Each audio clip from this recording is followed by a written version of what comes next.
दर्शकों देखिए, हमारे पीछे पारस ग्लोबल है। दुखद घटना है। समझिए कि कोई लेना देना नहीं, कोई कुछ मतलब नहीं, फिर भी गोली मार दिया गया। एक ही दिन में 2 आदमी को गोली मारा है हाईवे पर, NH 27 पर।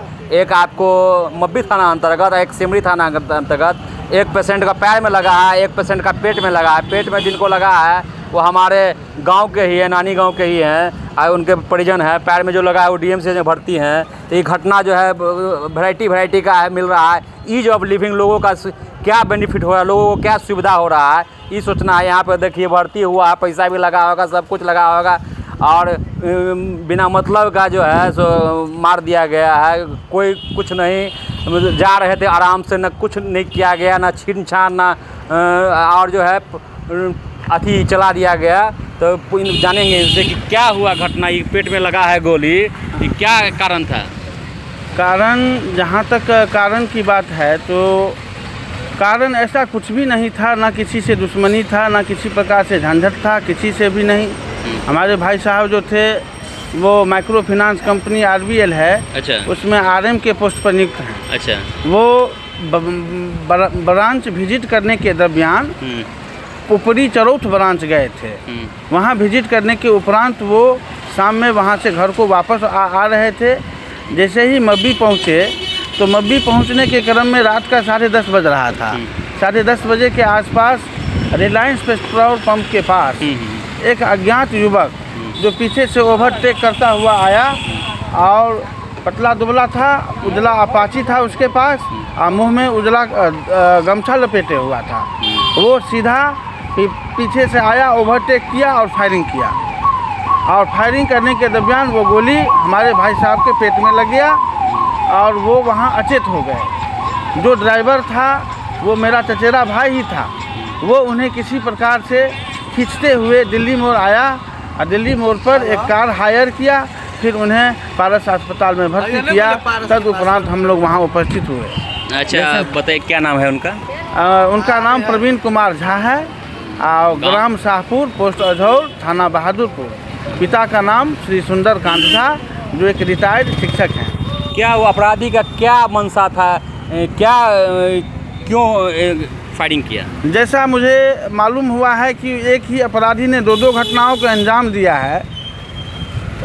इससे पता चलता है कि वो उसका किसी खास टारगेट नहीं था। या तो वो सनकी था, या वो उस इलाके में दहशत फैलाने का काम करता है। इसलिए क्योंकि उसने गोली मारने के उपरांत ना कुछ छीना, ना कोई डिमांड किया, ना किसी प्रकार का उसने गोली मारने के उपरांत क्षति पहुंचाई। वो सीधा चलता बना और फिर आगे जाकर सिमरी में दूसरा कांड कर बैठा। अच्छा बताइए, वो आप कह रहे हैं सनकी था, उसका तो अपना वो पूरा कर लिया अपना मन का।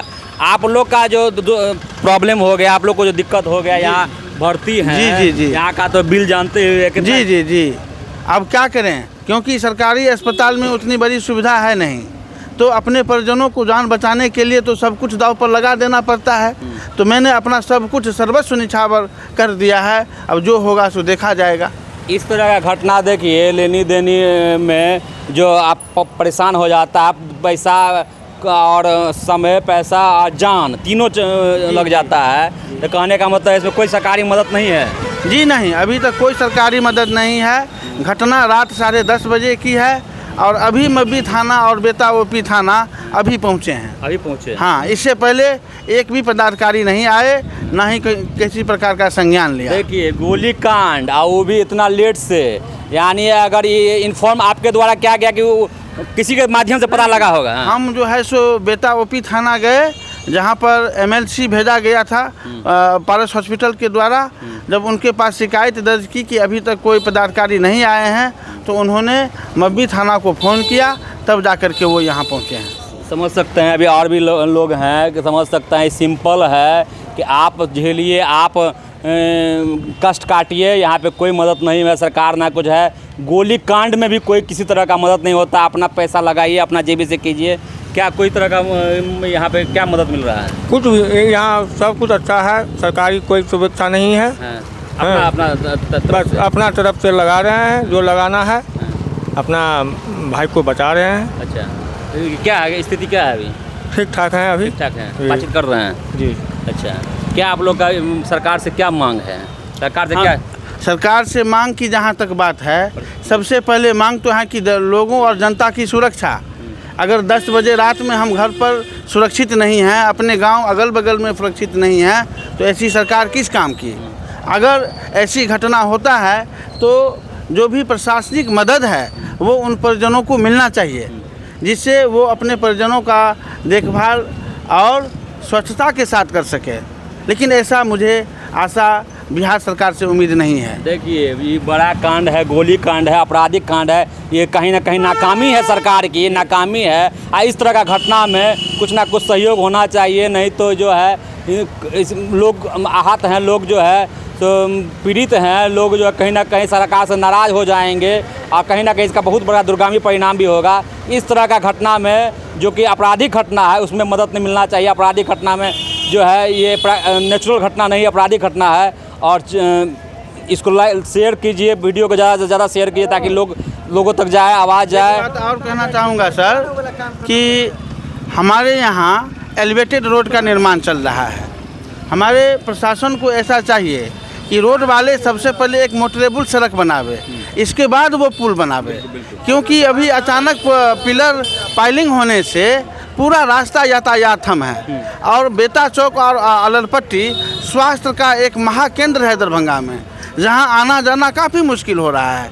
ऐसे में तो जो क्रिटिकल पेशेंट हैं उनका जान बचना मुश्किल है। आप बड़ा अच्छा बात बोल रहे हैं। दरभंगा प्रशासन को इसके बारे में सोचना चाहिए। दरभंगा प्रशासन और प्रतिनिधि दोनों को सोचना चाहिए। यहाँ पे 100 आदमी जाते हैं, प्रशासन को ही क्यों ब्लेम कर रहे हैं? प्रतिनिधि नहीं है। हाँ, वो प्रतिनिधि तो कान में रुई डाल के सोए हुए हैं। हाँ।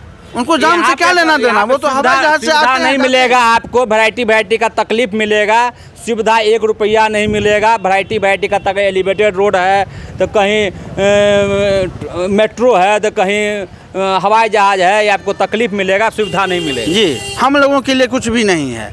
ऐसे में तो हम अपने भाई को खो बैठेंगे। जब यहाँ से ब्लड लाने की बात होगी DMCH तो मुझे 2 घंटा लग जाएगा, इतनी बड़ी जाम लगती है। तो इसलिए मोटरेबल सड़क ना होने के कारण इस एरिया में बहुत ज़्यादा परेशानी है। जो भी पीड़ित वर्ग हैं, चेतावनी दे रहे हैं, हम सरकार को चेतावनी दे रहे हैं कि अगर ऐसी रवैया रही तो फिर अगली सरकार आपकी नहीं होगी।